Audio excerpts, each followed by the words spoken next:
At last the matter has been settled. We do not need to tiptoe around like a thief in the night for our lives. We will act like men and make life our own. I know that many of you know the pain of loss. Farms destroyed, families decimated, and gods disgraced. The Huns had their way with us, while the Romans laughed from beyond their walls. I know also that many of you know the taste of Roman wine, and the warmth of a Roman hearth and Roman women. There is a reason the far-off creatures of that island returned to steal the empire. But I would not want to be them now. Now their walls will feel oh so low, their blades oh so blunt, and their women oh so cold.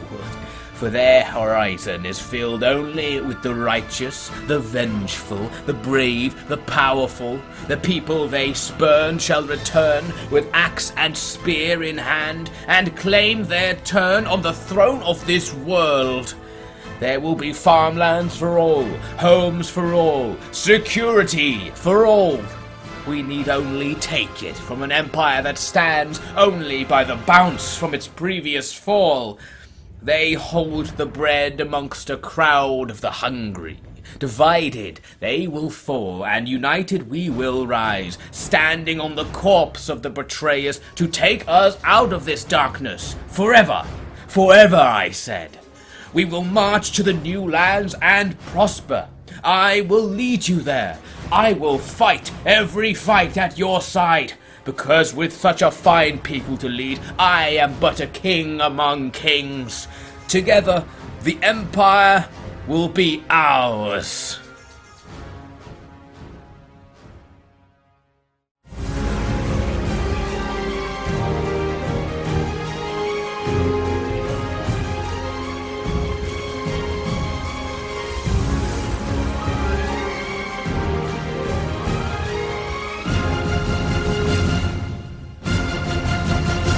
Hello, welcome back to Fields of Mars. In the previous episode we saw the threats in Britannia finally wiped out as Julianus went to destroy the last of the Caledonians, so the islands are now completely secured by our faction.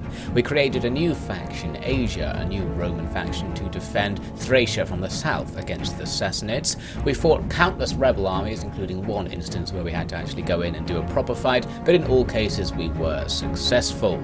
Then, after the fall of the Eastern Roman Empire, we started some revenge against the Gepids, hoping to take some key territory from them, but first fighting a naval battle against their armies, which proved to be much more difficult than expected, and their massive number of transport ships overwhelmed our fleet.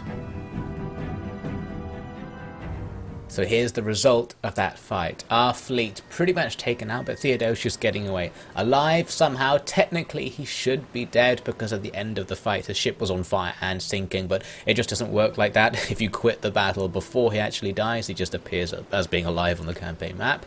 But the enemy's forces really heavily damaged, about 75% of their total army destroyed, and not just in terms of casualties, but actually whole regiments taken out, meaning they can't replenish them either. So we've severely weakened the enemy's army in exchange for severely weakening our fleet, and because a faction's fleet strength is almost irrelevant in these campaigns, that's actually a pretty good trade. So next we'll want to focus on taking out their settlement here at Dyrrachium, which we should be able to do with two armies ready to do it, but we do need to also keep in mind that they have territory in northern Italy, and we're going to have to potentially defend against any attacks coming from that direction with nothing, because we don't have any forces nearby to do it. Now in the Gepids' turn, they actually take their fleet out of Dyrrachium, their army I should say, in transports to come down and join with an admiral and one other ship to attack Theodosius again, also combining with the survivors of the last battle. So there's that full army. So that means their land position is now completely undefended, so we'll be able to take it with ease, but Theodosius can't escape from this fight. He is stuck, so he is going to be forced to make a last stand. I wanted to fight this battle because I noticed their admiral, a rank 3 guy, is coming in on his own at the start, so I thought we've probably got an opportunity here to just take out this ranking officer, so at least this stand will achieve something. Might be able to take out a few regular enemy units as well, just to make it a tiny bit easier if we do have to face these armies again in battle, or this navy. So the siege ships are going to focus on that admiral, raining shots on his boat. Because he's not into transport, it takes quite a few shots to actually damage it completely, so we'll just focus it down while it's distracted taking out one of our weaker units. And Theodosius is going to have to just sail out with his marines to do battle with 3 enemy armies coming in here in a massive slew of transport ships. Nothing we can really do, we can't escape here, so might as well just take a couple of units down with us. The siege ships managed to set fire to the enemy admiral's ship, so he dies soon after as a result of that, and Theodosius is in huge trouble, completely surrounded by the enemy's transports, and that transport there is actually just clipping in and ramming all of our troops. Luckily it doesn't have an effect other than setting the boat on fire apparently, so that really is going to be the end of Theodosius this time. The siege ships trying to sneak in a last minute kill, but not managing to completely damage an enemy transport enough, so those siege ships of course will be easily overwhelmed by the transports. So back on the campaign map, that's a defeat. But we did kill the enemy admiral. The rank 3 admiral is gone. We also killed the general of their main army there, along with 1 unit, and damaging another one, so that was nice. Enemy officers being cut down, but Theodosius and the last of our ships gone as well. But before we can look any more into that, another Gepid army appears from the capital north of Thracia and comes in with this stack of mostly just the tier 2 spear unit, Germanic spears, but it's led by a super high level guy, the Gepid king. So he's attacking Tremontium, which of course is going to make it difficult for us to defend. The balance bar doesn't like our odds. All those Germanic spearmen are actually quite hard to deal with because you can't do the usual cavalry tactics so much against them, because they're all strong against cavalry, so our usual tricks may not work here, and they're a decent melee unit as well, perhaps better than our Palatine Auxilia. But I still wanted to fight that despite all of these disadvantages because of the high-ranking enemy officer in the field. This is just like that battle with Theodosius just now. We need to try and focus our efforts to kill this really high-ranking officer no matter what happens in the battle, because that will have a massive impact on future battles. It will remove any debuffs that he's giving to our forces and the buffs he's giving to his own men, making it just easier to fight this army in general. So the battle, nothing particularly special. They just came in with the overwhelming numbers and tried to kill our men, which they will eventually succeed at doing. But we of course are going to be focusing on the 2 cavalry units which managed to go and find the enemy's Germanic nobles. The thing working in our favour is that the Germanic bodyguard is among the worst units in the game for some reason, so they're actually really easy to kill even with light cavalry like Scout Equites. So we rush in against them, pretty quickly start seeing those numbers drop. This is very nice. Luckily he's at the back of this blob and the spears are at the front, so we're kind of able to get in here without putting our Scout Equites in too much danger. So now the focus is just attack that guy as much as you can. Doesn't even matter what the rest of our units are doing, and what they are doing is being killed basically. But there's the message. We did get the enemy's king. That rank 6 or 7 officer goes down. At around the same time, you can see our forces are being wiped out, so we got him just in time. But we did actually still end up with enough time in the battle to go and take out some more enemy units. A few of our guys held out for a very long time against the enemy's overwhelming odds, so we took out some axe guys outside the town, because here is an opportunity to destroy units entirely, which, as I've mentioned before, is the only thing worth doing if you're going to do a last stand sort of battle. So take out a few more enemies, but soon we just get a chain round because the enemies are just overwhelming our last remaining units. So that's the end of that. It's a close defeat at Tremontium. It's at their mercy, but we have killed their king. Now, I bet he knew. Far too convenient. He ropes me into coming out here with the promise of free territory, then suddenly I have to turn back right before the big moment. But I am considering another explanation.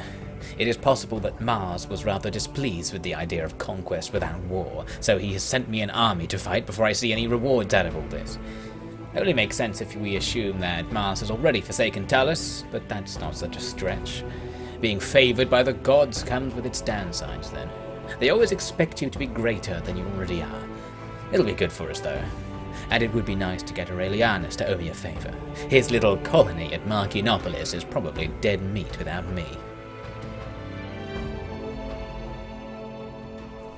Our garrison gone, but the enemy king dead, along with 1 unit of axemen among their army. The rest of the army damaged, which will only really matter if they can't replenish it. And right now they can't, because they don't occupy the settlement, they just sacked it, meaning they will still be a tiny bit weak the next time we see them.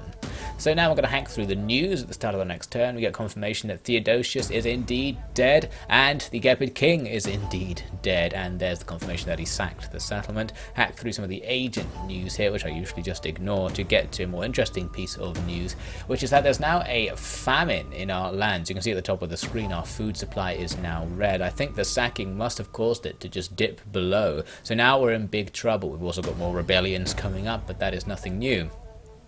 Uther has finally found himself a potential wife. He's going to be the only one of the sons of Constantinus to actually marry within our own faction. And Constans, getting annoyed at Tullus, is going to attempt to block him from getting promoted, but Tullus is going to use his own influence to just force his own promotion. Some other political events there, including here Constans and Julianus both failing to increase our faction's control over our land. So they're trying to consolidate more power for themselves, but they seem to be coming across as a bit of a joke, and everyone thinks we actually don't have much control. And this actually has a positive effect because people are happy that we're not being very authoritarian over them, and it increases public order, which actually, with our constant state of rebellion all over the place, is kind of what we need. So it may be a good idea to simply leave our faction as being not very powerful for now.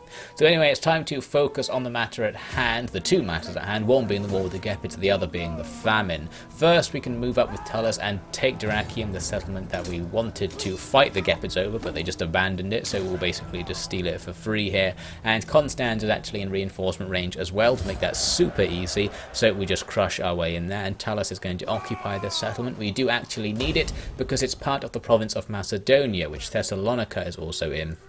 Taking it actually makes the food situation even worse. I thought maybe there'll be some farms here, but no, it's a complete food drain, this town. Anyway, Constans is going to move back east in order to try and combat the invading Gepid army. He can't reach it this turn though. Fortunately, he can get into reinforcement range of the settlement. So it's not going to be sacked again, that's something, but we are actually taking attrition on his army and all armies, because when you have a famine, you take attrition for that turn. Even if you actually solve the famine in that turn, you still have to take the attrition, but we might as well solve it now to prevent any further damage. And the easiest way to get rid of a famine is to go around and find all your food negative provinces and just not tax them, because that somehow stops people from eating food. And all of these little places where we only have like one region in the province is basically going to be the culprit of this famine here, because of the limited building slots. It's virtually impossible to get these places to feed themselves, even though they are quite large regions, and also defend themselves or do whatever else they're supposed to be doing. So we're just going to have to sacrifice some money here basically in order to maintain the stability of the empire. Also going to build some farms there at Pompolo, because I think we might be able to get that region in particular to be self-sufficient since it has all 4 building slots available. Ulthujuron about to face a rebel attack by the looks of things, but first we see a surprise attack from the Caledonians. I did know that the Caledonians had a horde somewhere in Iberia, but I figured it was busy fighting with the Western Roman Empire. But suddenly it appears at Pompolo, and its composition is similar to something we've seen before from the Caledonians, with loads of war dogs and loads of wood runners, a medium-ish sword unit.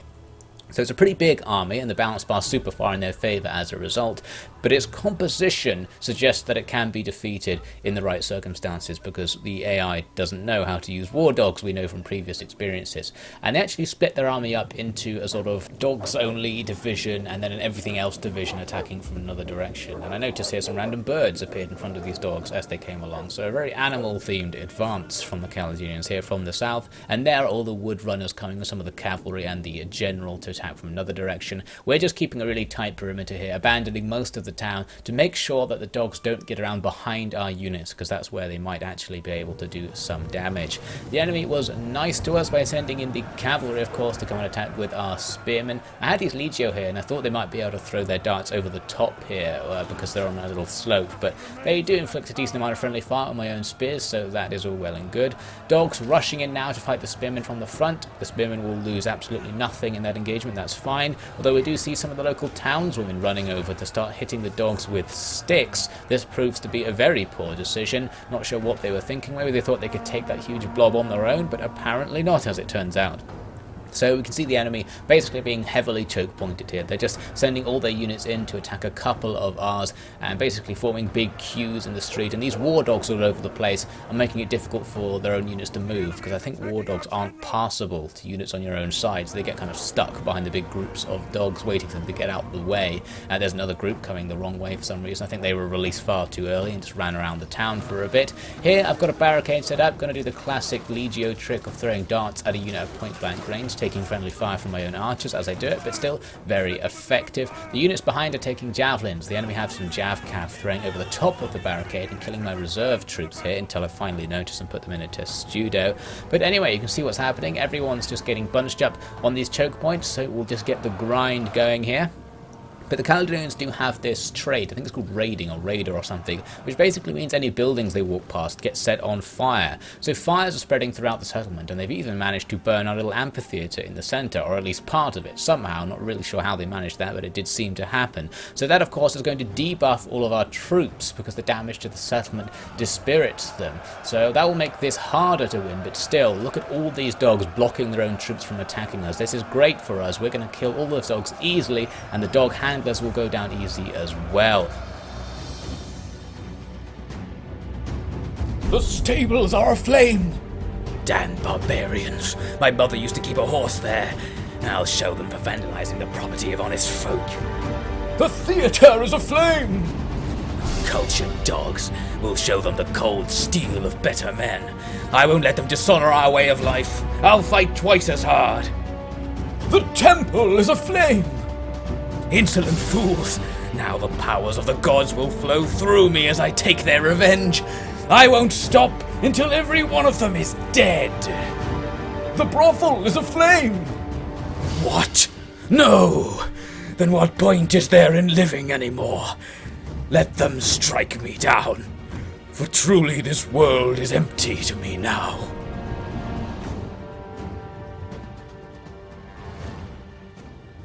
It's time for the Cav to start doing some damage. First, they had to sneak past some of the enemy's units because they didn't actually deploy everything. They had a few just running up and down in the streets, and they narrowly avoid getting stuck in combat with the swordsmen after hacking through some skirmishes to clear their way up here to rear attack this enemy unit, which was about to break through up here. But we just about saved the day amidst the flames of our town, so that's good. That's the easier of the enemy groups taken out, and new battlefronts forming over here, where I tried to send some medium infantry to go around for a rear attack, but the enemy sent a couple of units out to actually just fight with them normally, so that's not all that good for us. I did get a unit of Legio into the back of the enemy's main blob though, so that's going to be very important. My guys don't look particularly enthusiastic, most of them just kind of standing there, but in theory this is a rear attack and it should be applying the rear attack bonus to all these units stuck in the combat, so especially for the dog handlers that should reduce their morale enough to get them out of here. A lot of the dogs actually snuck through the lines once our troops were depleted slightly, and are now fighting against the Legio behind my spearmen. They'll do a little bit better against them, but still not good enough for this to matter in any way. We'll soon hack through all of those dogs, and those men can come down to join the main fight. Now, the enemy did break through up here near the theatre after they sent more troops to pile into the medium infantry trying to hold the line up there. I've got more though, so we'll continue to try and hold them. Meanwhile, the other fight that started on the east side of town is going to have a visit from our cavalry. Tried to rear attack the enemy, especially with their general in there. Nice target, but the rear attack caused my own troops to rout at that very moment, so the cavalry now going to have to run out of there because they do not want to get caught in that fight. And we've got these spears coming over to hopefully get the general caught into a melee so we can go back to doing our rear attacks. In the centre of town, the rear attack against the enemy's main bulk has now been successful. It's all broken up, and the enemy have lost most of their troops. The balance must start swinging in our favour at this point, and we come back in to try and take out their general now that he's stuck against our spears, fighting right next to that massive blaze in the burning building. If you've ever been near a large fire, you'd know that those people probably would be dead just standing near to a fire of that size. The heat would be unbearable, but oh well. The entire enemy army shatters at around this point, and I'm going to want to chase them down to try and damage them as much as possible, because we want to stop the enemy preferably from coming back and doing this again, and there's a decent chance they will if they get away with even one unit. And the battle comes to an end. It's a close victory. We took big losses holding against the enemy's vastly superior numbers, but since it was only a garrison force, that doesn't necessarily matter. Now, unfortunately, the enemy army is going to get away here with just 4 or so men and a couple of dogs, I guess. So they'll sneak off into the countryside, and because they are a horde, they will now somehow reproduce and be able to get their troops back. But first, we've got action from the Gepids. The army that Constans was pursuing simply runs away and attacks Marcianopolis over to the east. This is really annoying because Marcianopolis is key to Thracia because it has our military production facilities here. So without this, we can't continue the reform of our armies, and these facilities are very expensive to build, so it would be very annoying to have to try and get them back. The enemy army, of course we've seen it before already, is basically just a load of spears, now slightly damaged. Their attack plan is to come in with 2 groups. The southern group contains the general, so that's the one I'm going to be focusing on, because we want to kill him this time just for morale debuff reasons, rather than any long-term plan. The northern group, pretty much the same as the southern group, but I think it has some axe troops thrown into it, and it's slightly smaller. And this is going to be the group that engages first, because they started quite close to where my first line of troops is.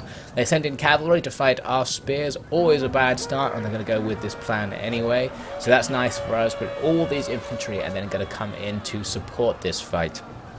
We've got only 1 line of spears here trying to hold them off, and the enemy spears are a match for our unit, and they've got a huge numerical advantage, so it doesn't look particularly good. I'll move up some medium infantry to try and stop that flank attack, but it's still going to happen from those axemen. Very deadly against the spears, not nice at all. What we do have on our side is the tower, and because the enemy's forces are quite numerous here, it should reduce the probability of friendly fire, because there's plenty of enemy-only areas in that fight for the tower to shoot into. Doesn't mean it won't kill half our own men, but still might be a bit better than usual. Now, all of their troops ended up focusing on this one unit. Some of them looked like they might have been going other routes, but they came back to fight, and my guys going down to wavering already. Not looking good for that part of our defense, and the other part of the battle is just about to start. Let's hope it doesn't go as badly. Your son is turning half the city against me, brother. I cannot deploy my legions because he demands that they remain in defense of the city. What he is so scared of, I do not know, but the troops seem to actually be unsure as to whether his authority is above mine. It isn't, I would stress, but I suspect you aren't doing very much to make such things clear in law, considering the complete lack of a formal role for the young governor. You get it? Perhaps you realize all this already, and perhaps you do not care, or perhaps this is all your deliberate scheme to betray me.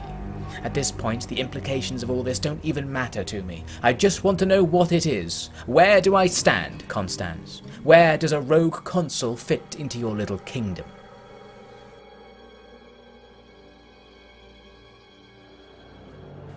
In comes the enemy attack on the south side. Some of the units being wasted, just running up and down in front of my archers there. Nice of the enemy to do that. But they also did this very good move, sending a unit of cavalry around into one of the unguarded entrances to rear attack my spearmen. You don't usually see the enemy bother to do things like that. Luckily, in this case, that cavalry unit was half dead, and we can just take it out without reserve, so it won't have any strong effect.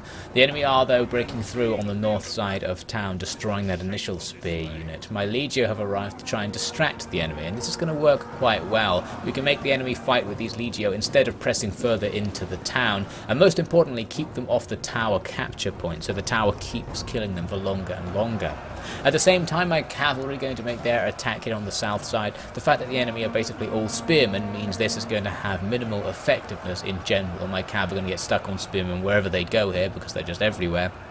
So we're really just making a desperate attack, just doing anything I can to try and kill the enemy's general here. We somehow managed to break one of those units of spears there, giving us free access to that general, so we can now attack him with our cavalry, but it's a bit of an uphill struggle, and our spearmen at the front aren't helping very much. We're already overwhelmed by all the other units attacking them. So basically our cavalry are in a bit of trouble here, especially because these spears here are now going to start closing a trap around them and rear attacking them, and there's not much hope of escaping in that other direction because more spears are appearing. They are now totally surrounded. They're basically going to have to either fight their way through and get through our own lines, or just somehow fight against those spearmen and hope to survive. I eventually tried to pull them through my own lines, but it just doesn't really work like that since they were already engaged. Turning to go through our lines counts as a rear attack against them, and they both shatter. So we've lost our main offensive tool there, and all these units now ploughing in to try and break through. On the other side of the battlefield, the same sort of thing, but we're having quite a lot of success with this rear attack with the Legio, slowly breaking their numbers down, especially with the tower reducing the enemy strength at the same time. We're going to lose our Legio unit because the enemy units are pretty good, especially the Axemen, so they inflicted a lot of damage back. But there is the critical moment. The enemy general just somehow dies somewhere in this open melee, so that is going to have a huge effect. Immediately a couple of the units nearby the general start shattering, taking the pressure off, and the same thing here on the north side. Suddenly the battle starts to get a lot easier when it looked like it was going towards a surefire loss. Everyone starts routing all over the place. The enemy routing into the town, our forces routing out of the town, basically the wrong way around there, and the tower is now going to be able to finish off the guys who didn't rout because there's not many of them left. So soon you see all the enemies have just left. They just gave up on the fight. They didn't want to continue grinding against our forces without their general, and the balance bar just swings into our favour and ends in a Pyrrhic victory. I really did expect a loss while I was playing that, especially after the cavalry were gone, but somehow by pure luck it seems we've gotten away with it and won this Pyrrhic victory. So we'll keep Marcianopolis, and the Gepid army is now in tatters. Most of the units wiped out, and the ones that are left have very little strength left, and our garrison not even in that bad a shape to come out of this. So we can ransom the captives back for money. The garrison will now replenish and is very unlikely to be attacked again, so overall that situation is fine. The Gepids have all that stuff out at sea, which is now going to start moving around. Some of them coming into the western Mediterranean, so perhaps planning to raid our islands or come and even attack Rome itself and the area around it. We'll have to keep a close eye on those guys. Meanwhile, we can just take out the survivors of that army using Constans, who now finally catches up with everything. No problems here. We'll just take them out, including the new officer, who has come down to join this army, and very bad choice from him in terms of his career, as it seems. So with them gone, that means the Gepids potentially don't have much strength in the area, and we can now think about staging some form of counter-attack. Marcianopolis needs to be repaired up, of course, so we can get our recruitment buildings back and generally get the money and public order situation going as well. Tremontium, ever damaged, is going to have some expensive repairs done to it too. So the Gepid capital at Romula could be exposed because we know that army came from Romulus. There may not be anything there, and as we approach we see it looks pretty empty, so we may be able to just attack it. And look at that garrison, basically nothing in comparison to Constance's army, so a counterattack definitely on the cards.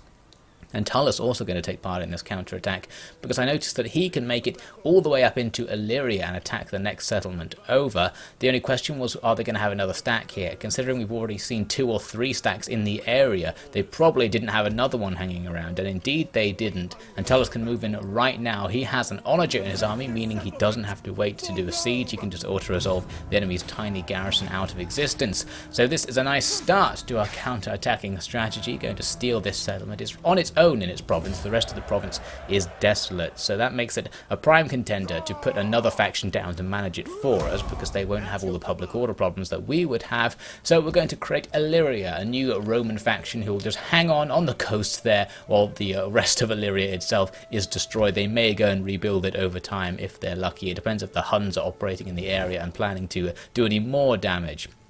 So we're going to get trade with them, since for some reason when you liberate factions they don't trade with you off the bat and you have to go and do it yourself.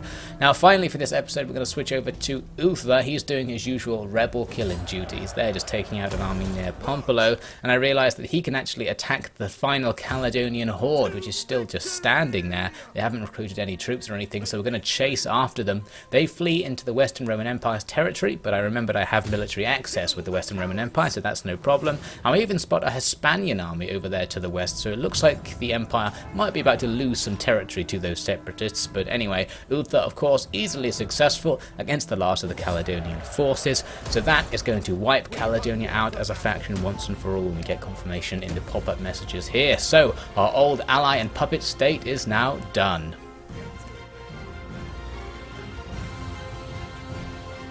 In the opening stages of the war, it was not the mighty legions of Constantinus that brought victory, but the efforts of minor forgotten officers and their men.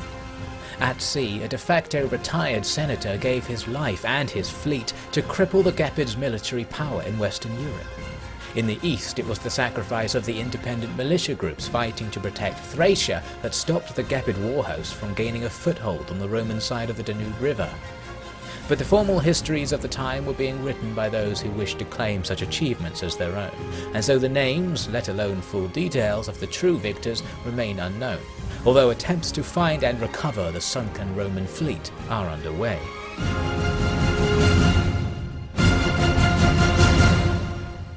So that's all for now, thank you so much for watching. We'll of course have millions more rebel armies to fight, but more interestingly, we'll be using our war with the Gepids to look into conquering northern Attila at last in the next episode of Fields of Mars.